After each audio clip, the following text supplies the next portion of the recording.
մենք ինչ պատասխան պիտի տանք մեր նախնյաց, ասելով, թե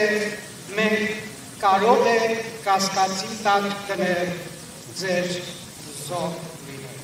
Այս ժողովուրդը կարող է իր հիշողությունը կորցնել կամ վաճառել։ Ուզում եմ իմ հավելումը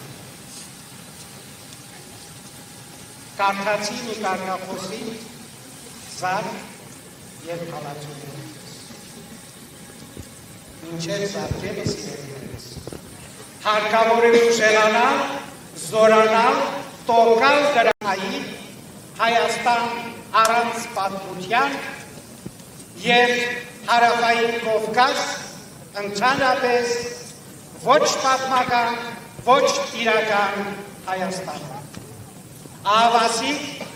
այս է մեր վրեժխնդրությունը, լինել ինքնիշխան հզոր երկիր, լինել ժողովուրդ արարող ու ստեղծող, լինել համամարտկային ընտանիքի հավասարազոր անդամ և մեր զորությամբ և լինելությամբ կարող ենք իսկապես մեր թշնամուն